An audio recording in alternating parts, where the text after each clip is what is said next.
आज हम physical chemistry unit 1 का अगला टॉपिक पढ़ेंगे, मैक्सिमा और मिनिमा।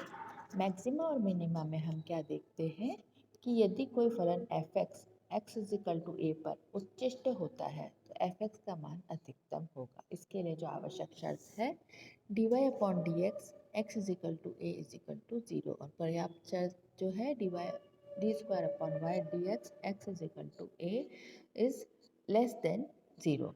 और अगर हमको निम्निष्ट करना है तो आवश्यक शर्त है D Y upon D X x is equal to A is equal to zero, और पर्याप्त शर्त है D square Y upon D x square X is equal to zero is less than zero.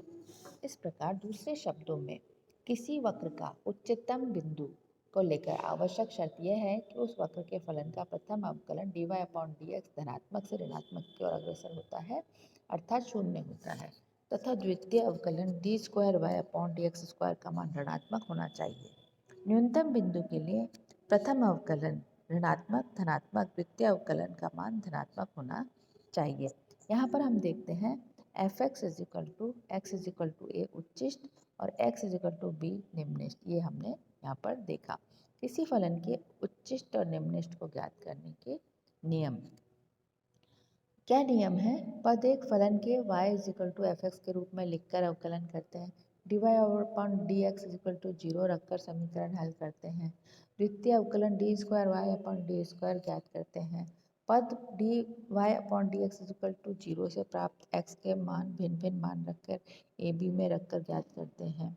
यदि D square Y upon D x square का मान ऋणात्मक हो तो फलन उच्चिष्ट तथा डी स्क्वायर वाई और डी एक्स स्क्वायर का मान धनात्मक हो तो फलन निम्निष्ट होता है। इसका ये एग्जाम्पल हम देखते हैं। फलन X square 2x cube 15x square plus 36x plus 10 का उच्चतम व न्यूनतम मान ज्ञात कीजिए। y is equal to 2x square minus 15x square plus 36x plus 10। सभी समीकरण का x के सापेक्ष अवकलन करने पर D Y upon D X 6x square minus 30x upon plus 36 zero रखकर हल करने पर देखते हैं, तो D Y upon D X का मान जीरो रखकर हल करने पर देखते हैं तो 6x स्क्वायर ये जीरो आ गया।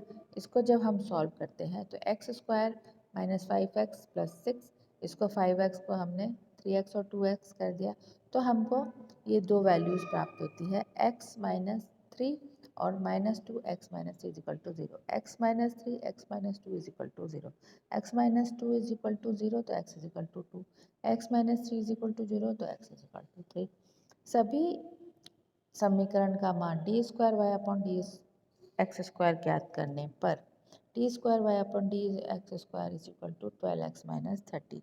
सभी में x का मान 2 रखने पर D square Y upon D x square is equal to 12 into 2 minus 30 is equal to minus 6 which is less than zero. तो ये हो गया उच्चिष्ट। इसी को हम आगे करते हैं तो हम देखते हैं कि सभी समीकरण 3 में x का मान समीकरण 3 में x का मान 3 रखने पर 12x minus 30 is equal to 12 into 3 minus 30 36 minus 30। अतः x इज इक्वल टू 3 पर फलन निम्निष्ट है। y का maxima x is equal to 2 रखने पर 2 into 2 cube minus 15 2 square plus 36 2, ये मिनिमा रखने पर ये हमको समीकरण ज्ञात होती है। x इक्वल टू 3 रखने पर 54 ये हमको प्राप्त हुआ। तो y मैक्सिमम का मान ये 54 माइनस 135 प्लस 108 प्लस 10 37 हमको प्राप्त हुआ। तो इस तरह से हम मैक्सिमा और मिनिमा के बारे में पता करते हैं और उसकी गणना करते हैं। दूसरा टॉपिक है पार्शियल डिफरेंशिएशन। फलन y is equal to F X में y केवल एक स्वतंत्र चर है और x का फलन है, परंतु फलन z is equal to X Y में z दो स्वतंत्र चर x और y का फलन है। तो z is equal to F X और y में फलन z का x के सापेक्ष y को अचर मानते हुए अवकलन करने पर D Z upon D X is equal to D F X Y upon D X. इसी प्रकार z का y के सापेक्ष अचर मान में अवकलन करने पर D Z upon D Y is equal to D F X Y upon dy। समीकरण 1 तथा 2 फलन z के आंशिक अवकलन कहलाते हैं। इन्हें निम्न प्रकार से लिखते हैं। यहाँ पर हमने जो दोनों समीकरण देखी, प्रथम कोटि का आंशिक अवकलन समीकरण कहलाता है। 3 और 4 का और अवकलन करने पर प्राप्त dz² एवं dz² द्वितीय कोटि का आंशिक अवकलन कहलाता है। तो इसको इस तरह से हम लिखते हैं। इसके कुछ एग्जाम्पल हम देखेंगे कि जैसे पहला है 4x² - 2xy + y²। तो इसका हम अवकलन निकालते हैं। तो 14x² + 2y + 0 12x² + 2y। तो dz/dy = 2x + 2y। आगे z = x² + 2bxy + cy² = 2ax + 2by + 0 2x + 2by 0 + 2bx + 2cy = 2bx + 2cy। z = ax² + bxy + cy² + dx + ey + f। समीकरण में a b c d e f अचर राशि रखने पर ax 2ax + by + 0 + d + 0 + 0। तो 2ax + by + d हुआ यहाँ पर इसका अवकलन। अब हम समाकलन देखते हैं। समाकलन के लिए क्या है? अवकलन के विपरीत प्रक्रिया को समाकलन कहते हैं। यदि किसी फलन f(x) का x के सापेक्ष अवकलन f(x) है, अर्थात df(x) = f(c)x है, तो f(x) का c के सापेक्ष अवकलन जो है वो f(x) होगा। तो यहाँ पर हम इसको किस तरह से कैलकुलेट करते हैं? f(x) dx = f(x), यहाँ f समाकलन का संकेत है।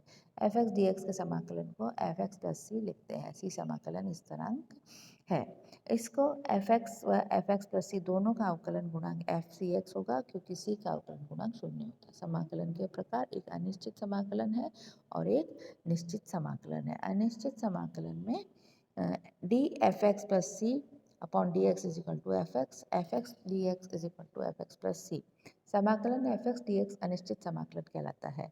निश्चित समाकलन यदि फलन x की a तथा b निम्न तथा उच्च सीमाएं हमें प्राप्त होती है, लगभग f(x) dx = f(x + c) = f(b + f)। निश्चित समाकलन कहलाता है जिसका मान दो राशियों पर a और b पर निर्भर करता है। Some important rules of integration. किसी अचल राशि पर किसी फलन के गुणनफल का समाकलन अचर राशि तथा फलन के समाकलन के गुणनफल के बराबर होता है। f(x) dx = a f(x) dx। यदि यह दो या दो से अधिक फलन का योग अंतर में होता है तो उनका समाकलन उन फलनों के समाकलन के योग या अंतर के बराबर होता है।